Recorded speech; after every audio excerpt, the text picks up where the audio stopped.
kulanti wacan wanaagsan saaxiibayaal meel kastoo aad joogtaan halkani waa iftiimiya TV kusoo dhawaada warbixin aanu ku eegi doono howlgallo ka dhacay gobolada Galgaduud iyo Hiiraan oo laga fuliyay isla markaasna lagu bartilmaamsaday horjoogayaal ka tirsan kooxda Al-Shabaab. Hay'adda sirdoonka Soomaaliya ayaa warbixin ay soo saartay waxay ku sheegtay in howlgallo laga fuliyay deegaanada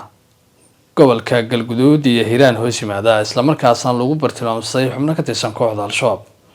howlgalka koowaad ayaa ka dhacay gobolka Galgaduud isla markaasna waxaa wararku ay sheegayaan in halkaasi lagu dilay 15 xubnood oo kooxda ka tirsan xilli sida la sheegay xubnahaas isku aruursanayeen deegaano gobolka Galgaduud hoos yimaada isla markaasna ay doonayeen sida warbixinta lagu sheegay weerar qorsheysan oo ka fuliyaan deegaano ka tirsan gobolka. war-saxaafadeedkan ayaa sidoo kale lagu xusay in howlgalka koowaad uu ka dhacay deegaanka Dumaaye ee gobolka Mudug halkaas oo xubnahani 15 gaari lagu dilay. horjoogayaasha lagu dilay howlgalka ayaa warbixinta lagu xusay inuu ka mid ahaa nin lagu magacaabo Xudayf Gulane isla markaasna ahaa gacanyarihii wakiilka gobolka Mudug u qaabilsanaa. xubin kale oo asna lagu magacaabo Qataadho waxaa la sheegay inuu ahaa madax hore oo ka tirsan kooxdan Al-Shabaab.